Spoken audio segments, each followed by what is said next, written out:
Sir ಇವಾಗ ನೀವು action ಫೈಟ್ಸ್ಗಳೆಲ್ಲ ಮಾಡಿದ್ರಿ, ಯಾವುದನ್ನು ಒಂದು ಮರೆಯಲಾದ ಒಂದು ದೃಶ್ಯ you want to share with? ವಿಷ್ಣುಪ್ರಿಯಲ್ಲಿ ಕಾರ್ ಮೇಲೆ ಎಗಿರ್ತೀನಿ, ಒಂದು ರಿಯಲ್ ಸ್ಟಂಟ್ ಅದು. ಆ ಸ್ಟಂಟ್ ಆಲ್ಮೋಸ್ಟ್ ಒಂದು 30 days ಪ್ರಾಕ್ಟೀಸ್ ಮಾಡಿ ಬೆಡ್ಡಿಟ್ಟು ಒಂದು 5 ಅಡಿ 5 ಅಡಿ ಬಂದು ನಿಜವಾದ ಕಾರ್ ಮೇಲೆ ಎಗಿರೋದು. ಯಾಕಂದ್ರೆ ಪಡ್ಡೆಹಳ್ಳಿ ಮೇಲೆ ಕಾರ್ ಮೇಲೆ ಸ್ಲೈಡ್ ಮಾಡ್ಕೊಂಡ್ ಬರ್ತೀನಿ. ಸೂಪರ್ ಆಗಿದೆ ಅಂದ್ರೆ ನಾನು ಅವಾಗ ಪಡ್ಡೆಹಳ್ಳಿ ಇನ್ಸ್ಟಾಗ್ರಾಮ್ ಒಂದ್ ಕಡೆ ಹಾಕಿದ್ದೆ, ನೆಕ್ಸ್ಟ್ ಫಿಲ್ಮ್ ಅಲ್ಲಿ ಜಂಪ್ ಆನ್ ಕಾರ್ ಅಂತ ಪ್ರಾಮಿಸ್ ಮಾಡಿದ್ದೆ ಜನಕ್ಕೆ. ನಾನು ಖಂಡಿತ ಅದನ್ನ ಓಡ್ಬೋದು ನಾನು ಮಾಡಿದೆ. ಹಿಂಗಾಗೋಯ್ತು ಅಂದ್ರೆ ಅದು ಸ್ಪಾಟ್ ಅಲ್ಲಿ ಮಾಡಕಂದ್ರೆ ಫೈಟರ್ಗಳು ಅಂದ್ರೆ ಕ್ಲಾಸ್ ಅಲ್ಲಿ ಬೆಡ್ಡಿಟ್ ಮಾಡಿದೀನಿ, ಬೆಡ್ಡಿಟ್ ಮಾಡಿದ ಕಾನ್ಫಿಡೆನ್ಸ್ ಬೇರೆ. ಸ್ಪಾಟ್ ಬರ್ತೀನಿ, ರಿಯಲ್ ಕಾರ್ ಬಂದಿದೆ.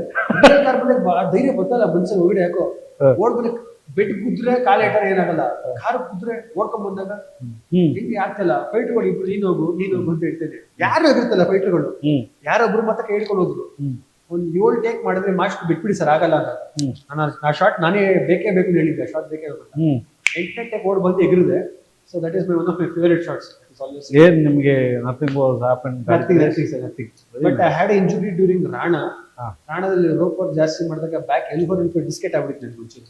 1.5 years 2 years ಬರೀ ವಾಕಿಂಗು ಸ್ವಿಮ್ಮಿಂಗ್ ಮಾಡಿ ಹೀಲ್ ಮಾಡ್ಕೊಂಡೆ. I was not able to run also. ತಂದೆ ಅದಕ್ಕೆಲ್ಲ ನಿಮ್ಗೆ ರಿಸ್ಟ್ರಿಕ್ಟ್ ಮಾಡಲ್ವಾ? ಸರ್ ಏನಾಗುತ್ತೆ ಗೊತ್ತಾ, ನೋವನ್ನು ನಾನು ಅರ್ಥ ಮಾಡ್ಕೊಂಡಂಗೇನಂದ್ರೆ, ನಿಮಗೆ ನೋಡಿದಾಗ ನೋವು ಅಂತ ಕಾಣಿಸುತ್ತೆ, ಆ ನೋವು ಏನು ಅಂತ ನನಗೆ ಮಾತ್ರ ಗೊತ್ತಿದ್ದಾರೆ, ನಿಮಗೆ ಗೊತ್ತಾಗಲ್ಲ. ಹೌದು. ಸೊ ತಂದೆ ನೋಡಿ ಅಯ್ಯೋ ಏನೋ ಅದು ಬಿಡೋ ಅಂತ ಹೇಳೋದು, ಏನು ಅಂತ ನನಗೆ ಮಾತ್ರ ಒಳ್ಳೆ ಗೊತ್ತಿರುತ್ತೆ, ಅವ್ರಿಗೆ ಗೊತ್ತಿರಲ್ಲ. ಈಗ ಬ್ಯಾಕ್ ಗ್ರೌಂಡ್ ಇದೆ ನಿಮ್ಗೆ, ಫಸ್ಟ್ ಸಿನಿಮಾ ಅಥವಾ 3 ಸಿನಿಮಾ ಸಿಗೋದು ತುಂಬಾ ಈಸಿ ಅಷ್ಟೇ. ಆಮೇಲೆ 4ನೇ ಸಿನಿಮಾಕ್ಕೆ ನಿಮ್ಗೆ ಅನ್ಸುತ್ತಾ ಅಯ್ಯೋ ನನ್ಗೆ ಯಾಕೆ ಬೇಕಾಗಿತ್ತು ಅಂತ ಏನಾದ್ರು ರಿಗ್ರೆಟ್ಸ್ ಬಂತ? ನನಗೆ ಮಾರುತ ಮಾಡ್ತಾ ಖಂಡಿತ ಅನಿಸ್ತದೆ, ಓಪನ್ ಆಗಿ ಸೀರಿಯಸ್ ಖಂಡಿತ ಅನಿಸ್ತದೆ.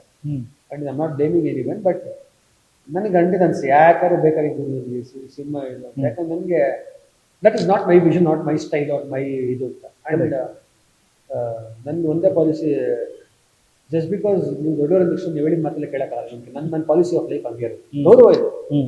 ಗೌರವ ಇದೆ ನನ್ನ ಒಂದೇ ಪಾಲಿಸಿ. ಯಾರ ಹತ್ರ ನಾನು ಯಾರೇ ಸ್ಟಾರ್ ಹತ್ರಕ್ಕೂ ಒಂದೇ, ಗೌರವ ಬೇರೆ, ಗುಲಾಮಗಿರಿ. ಗೌರವ ಇದೆ, ಗುಲಾಮಗಿರಿಗೆ ಗೊತ್ತಿಲ್ಲ ಯಾವತ್ತಿಲ್ಲ ಅಂತ ಮಗನೆಲ್ಲ ದೇವ್ರು ಚೆನ್ನಾಗಿಟ್ಟಿದ್ದಾರೆ. I not fall. ನಾನು ಒಬ್ಬ ಮಾಸ್ಟರ್ ಕಾಲ್ ಮುಗಿತೀನಿ, ಒಬ್ಬ ಡೈರೆಕ್ಟರ್ ಕಾಲ್ ಮುಗಿತೀನಿ, ಎಲ್ಲರಿಗೂ ಕಲೆಗೆ ಬೆಲೆ ಕೊಡ್ತೀನಿ. ಬೇರೆ ಯಾವುದಕ್ಕೂ ನಾನು ತಲೆ ತೆಗ್ಗೋನಲ್ಲ, ತೆಗ್ಸೋದು. ಅದು ಎಷ್ಟೇ ವರ್ಷ ಆದ್ರೂ ಬರೋಲ್ಲ ಸರ್. ಜೀವನದಲ್ಲಿ ಕಷ್ಟಪಡ್ಕೊಂಡು ಹೋಗೋಣ ಸರ್. ಇಲ್ಲೇನು ಫಸ್ಟ್ ಮೀಡಿಯಾ ತಂದ್ಬಿಟ್ಟು ಯಾರು ತೋರಿಸ್ಬೇಕಾಗಿಲ್ಲ ಸರ್. ನನ್ನ ಲೈಫ್ ಜರ್ನಿಲಿ ನಾನು ನಿಯತ್ತಲ್ಲಿ ಕೆಲಸ ಮಾಡ್ಕೊಂಡು ಕಲ್ತ್ಕೊಂಡು ಹೋಗೋಣ. ಆಕ್ಟಿಂಗ್ ಇಲ್ಲ ಅಂದ್ರೆ ಬೇರೆ ಏನಾಗ್ತಿದ್ರಿ ತಾವು ಶ್ರೇಯಸ್? ಮಾಫಿಯಾ. Good mafia. ನನಗೇನಂದ್ರೆ ನನ್ಗೆ ಯಾವಾಗಲೂ ಜನಕ್ಕೆ ನಿಲ್ಬೇಕು ಅಂತ ಒಂದು ಆಸೆ ಸರ್. ನನಗೆ ಚಿಕ್ಕ ವಯಸ್ಸಿನ ಒಂದು ಜನಕ್ಕೆ ನಿಲ್ಬೇಕು ಅಂತ. ಅಂದ್ರೆ ನನಗೆ ಸಖತ್ ವಿಷ್ಣು ಸರ್ ಸಿನಿಮಾಗಳು ನೋಡ್ಕೊಂಡು ಬೆಳ್ದನು. ಅದೇ ಈ ಕೋಟಿ ಮೊಬೈಲ್ ನೋಡಿದಾಗ ಮಾಫಿಯಾ ಒಳ್ಳೆ ರೀತಿ ಮಾಫಿಯಾ, ಜನ ತೊಂದರೆ ಕೊಡಲ್ಲ. ಅಂದ್ರೆ ಯಾರೇ ತೊಂದರೆ ಮಾಡಿದ್ರು ಅವ್ರನ್ನ ಹಿಡದಕ್ಕಂತ ಮನುಷ್ಯ ಅವನು. ನನ್ಗೆ ಇವಾಗ ಹೇಳ್ದಲ್ಲ ಸರ್, ಇವಾಗ ಸೋಷಿಯಲ್ ಇಶ್ಯೂಸ್ ನನ್ಗೆ ಸಿಕ್ಕಾಬಿಟ್ಟು ಇಂಟ್ರೆಸ್ಟ್ ನನಗೆ. ಇವಾಗ ಏನಂದ್ರೆ ಗುರು, ನೀನ್ ಏನ what you preach you follow.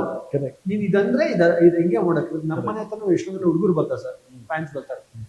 ಇವತ್ತು ಯಾರೇ ಫ್ಯಾನ್ಸ್ ಬಂದ್ರು ನಾನು ಒಂದೇ ಹೇಳೋದು, ಬಂದಾಗ ವಿಶ್ ಮಾಡಿ ನಾನು ಫಿಲಮ್ ನೋಡೋಕೆ ಬಂದ್ರು, ದಯವಿಟ್ಟು ಕೆಲ್ಸಕ್ಕೆ ಹೋಗ್ರು, ಎಲ್ಲರೂ ದಯವಿಟ್ಟು ಕೆಲ್ಸಕ್ಕೆ ಹೋಗ್ರು ಅಂತ ಹೇಳ್ತೀನಿ. ಯಾಕಂದ್ರೆ ತಿಳಿದೇನೋ ತಿಳಿದೋ ಅವ್ರು ನಮ್ಮ ಇಷ್ಟ ಬರ್ತಾರೆ ಸರ್.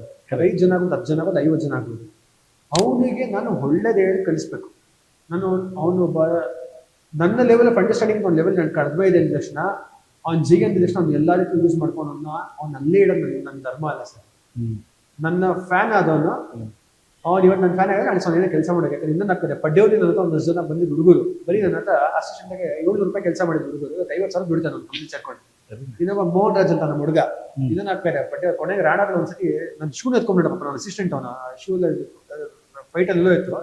ಇವತ್ತು ಒಂದೊಂದು 2 ಲಕ್ಷ ದುಡಿತಾನೆ ಅಂತ ವೆಡ್ಡಿಂಗ್ ಫೋಟೋಗ್ರಫಿ ಎಲ್ಲ ಮಾಡ್ತಾನೆ. ಏನೇನೋ ಸಾಂಗ್ಸ್ ಮಾಡ್ಕೊಂಡ್ ಬರ್ತಾ ಇದ್ದ. ನಾನು ಒಂದೇ ಹೇಳಿದ್ದೆ, ಜೀವನ ಪೂರ್ತಿ ನೀವು ಬರೀ ಸಾಂಗ್ ಮಾಡ್ಕೊಂಡ್ ಬಂದೆ, ಕವರ್ ಸಾಂಗ್ ಮಾಡಿ ಉದ್ದಾರ ಆಗಲ್ಲ. ನಾವು ಮಾಡೋ ಸಾಂಗ್ಗಳಿಗೆ ಜಲ್ಲಿ ಕೇಳ್ಬೇಕು, ಅಯ್ಯೋ ನೋಡ್ರು ಅಂತ. ನೀನ್ ಯಾಕೆ ಗುರು ಕವರ್ ಮಾಡ್ತಾ ಇದ್ದ, ಎಲ್ಲ ಬಿಟ್ಬಿಡು, ಶಾರ್ಟ್ ಮೂವಿ ಬಿಟ್ಬಿಡು, ಒಳ್ಳೆ ಫೋಟೋಗ್ರಫಿ ಹೇಳಿ. ಸೊ ನನ್ನ ಪಾಲಿಸಿ ಏನಂದ್ರೆ, ಯಾರು ನಮ್ಮ ಹತ್ರ ಬರ್ತಾರಂದ್ರೆ ನಾವು ಒಳ್ಳೇದು ಹೇಳ್ಬೇಕು. ಯಾಕಂದ್ರೆ ನನ್ನ ಸೀನಿಯರ್ಸ್ ಹತ್ರ ನಾನು ಹೋದಾಗ, ಇವಾಗ ನಾನು ಸುದೀಪ್ ಸರ್ ಹತ್ರ ಹೋದಾಗ, ದರ್ಶನ್ ಹತ್ರ ಹೋದಾಗ, ಯಶ್ ಸರ್ ಹತ್ರ ಹೋದಾಗ, ಅವ್ರ ಹತ್ರ ಹೋದಾಗ ನಾನು ಒಳ್ಳೇದು ಹೇಳ್ಯಾರ, ನನಗೆ ಒಳ್ಳೇದು ಮಾಡಿದ್ರು. ಸೊ ನಂದೇನಂದ್ರೆ, ನಮ್ಮ ಯಾರೋ ಬಂದಾಗ ಅವ್ರಿಗೆ ಗೊತ್ತಿಲ್ಲ ಅಂದ್ರೆ ನಾನು ಒಳ್ಳೇದು ಟೀಚ್ ಮಾಡೋದು. This is my intention. Oh nice.